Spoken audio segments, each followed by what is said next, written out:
La motivación y objetivo de este proyecto fue construir un circuito de un mecanismo que se observa en la vida cotidiana, como lo es el ascensor. Se buscó realizarlo usando elementos básicos como compuertas lógicas, flip-flops o circuitos monoestables y además usando los conocimientos adquiridos en la materia de sistemas digitales.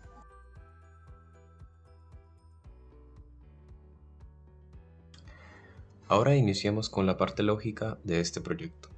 Como pueden ver, se plantearon 6 movimientos que son los principales que va a realizar el ascensor de 3 pisos.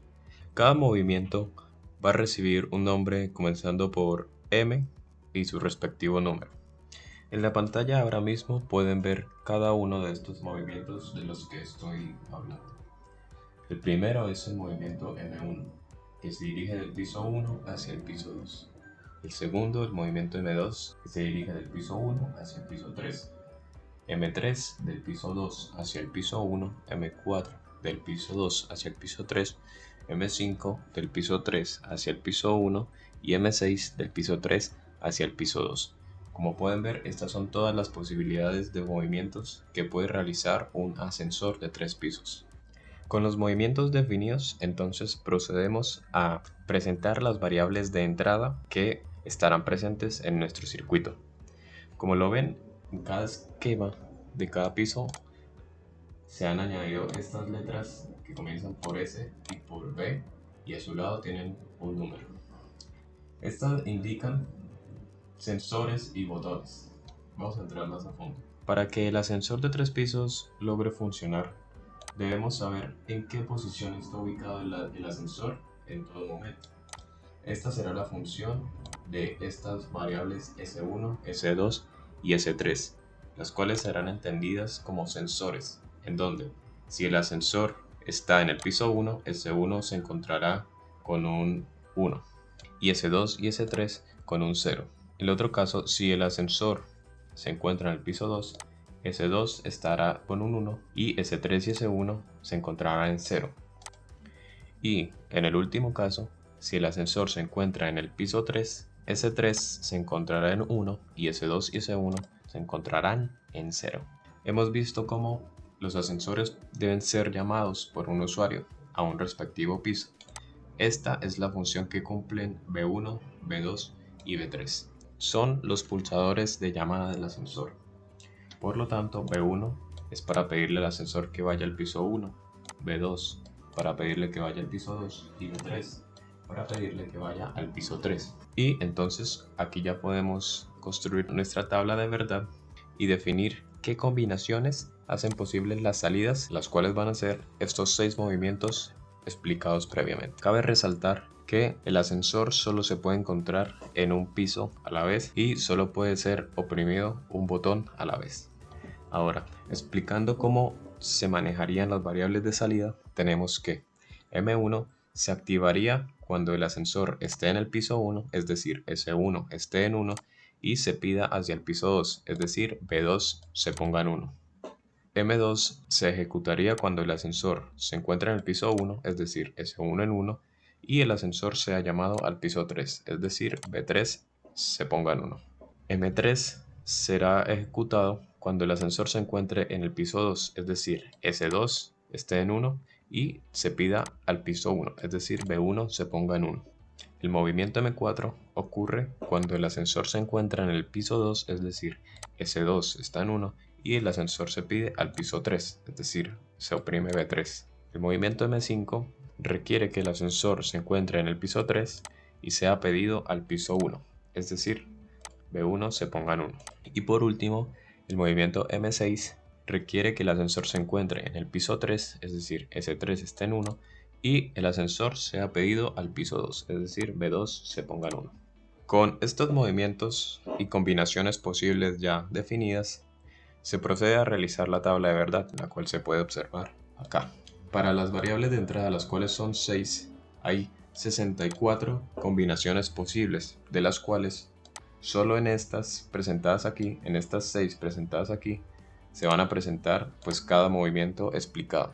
Y aquí se señala qué movimiento se realiza dependiendo de qué variables de entrada estén activas. Hay que resaltar que si se realiza alguna otra combinación diferente a esta, el circuito simplemente no va a actuar ni va a realizar ninguna acción. Entrando un poco más a fondo con lo que viene a ser ya la parte del movimiento del motor, observamos aquí en qué consistiría cada movimiento y qué sentido de giro tendría el motor en cada uno de estos. Para el proyecto se definió un movimiento con un sentido de giro hacia la derecha cuando el ascensor se encuentre subiendo, es decir, por ejemplo, del piso 1 al piso 2 o del piso 1 al piso 3. Y un movimiento hacia la izquierda, en contrario al sentido de las manecillas del reloj, cuando el ascensor se encuentre bajando. Esto ocurrirá cuando ocurra M6 o M5, los cuales van del piso 3 al piso 1 y del piso 3 al piso 2. Otro aspecto que se tuvo que definir también fue el tiempo de activación del motor. Entonces, lo que hicimos fue definir que para movimientos que se realicen entre dos pisos, es decir, movimientos que vayan del primer al tercer piso o del tercer piso al primer piso, el motor va a girar por 6 segundos. Y para movimientos que se realicen de solo un piso, es decir, por ejemplo, del piso 1 al piso 2 o del piso 2 al piso 1, se van a utilizar solo 3 segundos. Es decir, el movimiento entre dos pisos es el doble del movimiento entre un piso. Ahora, ya definidas estas variables y estos aspectos, se pueden observar aquí abajo las expresiones booleanas de cada movimiento. Con estas expresiones se construye la parte inicial del circuito, usando compuertas lógicas como compuertas NOT y compuertas AND para obtener la combinación posible para cada movimiento. Otro aspecto que se debía manejar es el de la posición del ascensor, que tiene que ser una variable que esté guardada en algún lugar, ya que esto siempre debe estar presente. Ahora, ubicándonos en el circuito, podemos ver ya las expresiones booleanas mostradas anteriormente, construidas con las respectivas compuertas lógicas. Aquí, como podemos ver, las salidas van a ser cada movimiento mencionado anteriormente: M1, M2, M3, M4, M5 y M6. Como pueden observar, las variables de entrada van a ser los 3 botones que van a ser oprimidos cuando el usuario requiera de la llamada del ascensor, y los sensores que se encuentran aquí, S1, S2 y S3, que indican en qué posición se encuentra el ascensor actualmente. Estos van a ser guardados en estos flip-flops tipo D que pueden observar aquí, en donde cada uno indica el sensor de un piso. Como pueden ver, este indica el del piso 1, este el del piso 2 y este el del piso 3. Entonces, si el ascensor se encuentra en el piso 1, se va a guardar la combinación 1, 0, 0, que es la que se encuentra actualmente activa. Si el ascensor se encuentra en el piso 2, se va a guardar la combinación 0, 1, 0, y si el ascensor se encuentra en el piso 3, se va a guardar la combinación 0, 0, 1. Procedemos a oprimir el botón del piso 2. Como pueden observar, el flip-flop del piso 2 se pone en 1 y los otros dos pisos quedan en 0, indicando así que el ascensor ahora está en el piso 2. Y si pedimos el ascensor al piso 3, entonces, como vemos, el tercer flip-flop se pone en 1 y los otros dos quedan en 0. ¿Cómo se realiza esto? Entonces, lo que se hace es que al data de cada flip-flop llegan los movimientos que llevan a ese piso. Entonces, como pueden ver, al flip-flop 1 le llega M3 y M5. Si se activa alguno de estos dos movimientos, entonces significa que el ascensor va a terminar en el piso 1. Igualmente con los otros dos, M1 y M6 llevan al ascensor al piso 2 y M2 y M4 llevan al ascensor al piso 3. ¿Cómo se activan estos flip-flops? Bien, cuando se envía la señal de un botón, lo que hace es enviar a la data 1 al data del flip-flop, como vimos anteriormente, y posteriormente se envía una señal de 1 al clock de cada flip-flop. Así, el que tenga un 1 en su data va a leer ese 1 y el estado del flip-flop va a tomar el valor de 1, mientras que los otros, al tener 0 en sus entradas de data, van a leer ese 0 y van a obtener un valor de 0. Esta señal que llega al clock va a ser explicada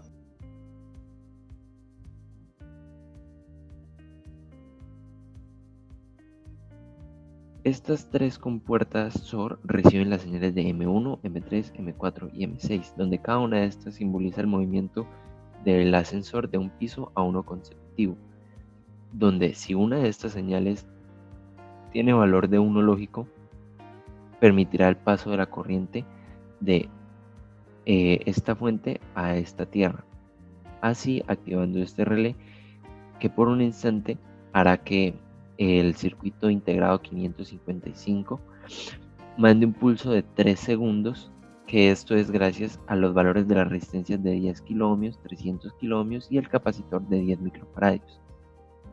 Este impulso de 3 segundos será enviado a este transistor que nuevamente permitirá el paso de la corriente de esta fuente a la tierra, activando este relé por un periodo de, como se dijo previamente, 3 segundos.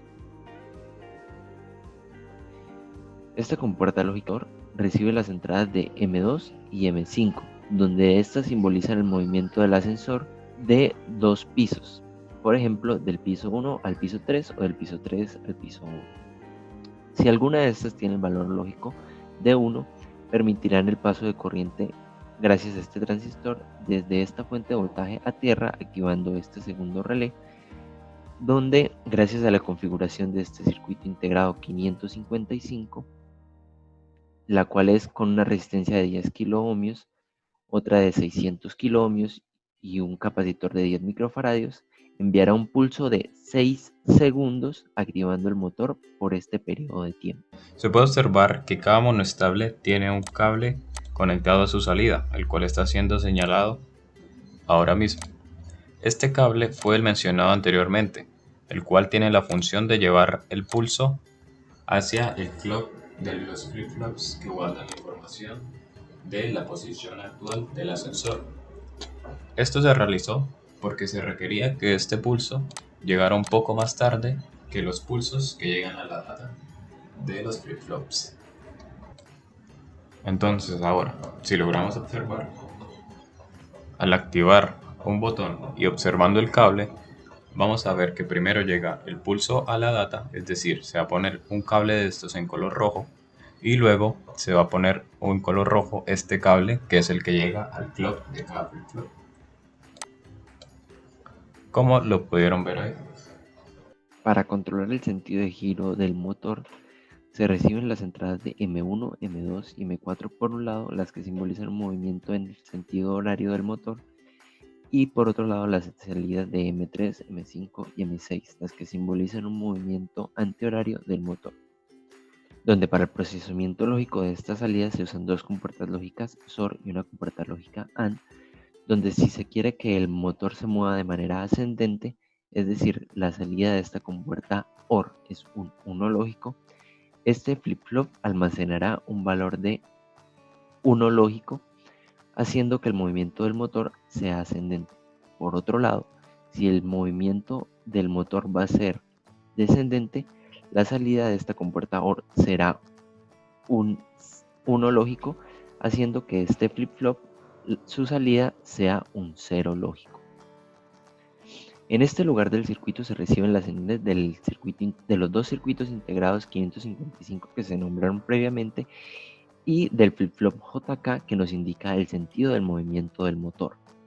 Por este lado, en esta compuerta lógica AND, se recibe las señales de cualquiera de los dos circuitos integrados 555 y la señal negada del flip-flop JK. Es decir, esta nos va a hacer que el motor se mueva de manera antihoraria, simbolizando un movimiento descendente del ascensor.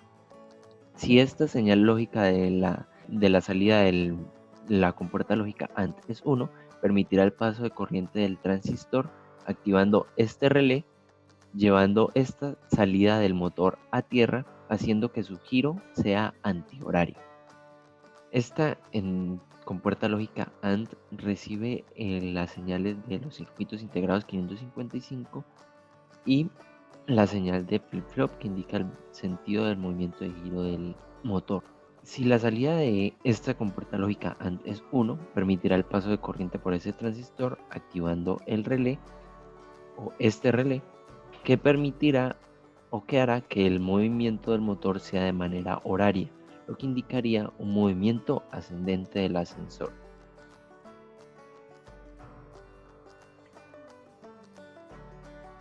Ahora se muestra el circuito que simula la transición del movimiento del ascensor. Para esto se usó la compuerta XOR, que solo deja pasar un 1 si el motor se encuentra en movimiento. Dicha señal llega al circuito estable realizado con resistores, capacitores y el circuito integrado NE555. Dicho circuito funciona como un reloj de pulso, el cual provee en la salida 3 pulsos con un periodo de 3 segundos, que es lo que en teoría dura el ascensor de un piso a otro. La señal del pulso llega a un contador ascendente-descendente 74 LS191, cuyo conteo depende de la señal que se encuentra en la terminal up-down. Si recibe una señal lógica alta, o sea, un 1, y hay un flanco de subida, el contador va descendentemente. Y si recibe un 0 o una señal lógica baja y hay un flanco de subida, el contador va a un aumento. Las salidas Q1 y Q2 representan números en el sistema binario, donde Q2 es el bit de mayor significancia. Luego la señal de estos bits llegan a un decodificador 7 segmentos 74LS47, cuyas salidas corresponden a cada segmento de un display 7 segmentos en formato decimal. La parte del circuito que queda por explicar es el funcionamiento del buzzer. Cuando llega un 1 al relé, este se activa, permitiendo que se cargue el condensador. Cuando el motor se detiene, el switch del relé cambia de lugar nuevamente y, mientras el condensador se descarga, se activa el buzzer emitiendo un sonido. Y listo, ya con todo el funcionamiento del circuito, vamos a hacerle una prueba. Empezamos corriendo la simulación. El display muestra el 0, esto es debido a que el contador va de 0 a 3. Para esto, nosotros pusimos un switch al otro lado del circuito que activaba momentáneamente el motor y así poder configurar el display del ascensor.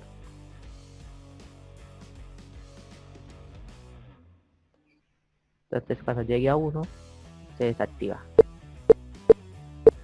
y pueden escuchar que emite el sonido del buzzer. Ahora vamos a probarlo yendo al piso 3. Para esto escuchamos el botón 3. Vemos que el motor gira en sentido de las manecillas del reloj y el display empieza a aumentar. Ahora devolvámonos al piso 1. Ahora el motor gira en contra de las manecillas del reloj, el contador del display disminuye y al parar el buzzer emite un sonido. Ahora probemos otra vez yendo al piso 2. De nuevo, gira las manecillas del reloj. Vamos al piso 3.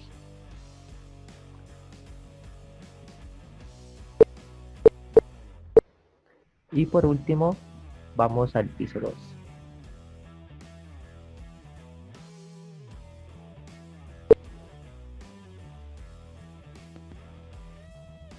Y así concluimos el proyecto del ascensor de 3 pisos. Espero que les haya gustado. Muchas gracias.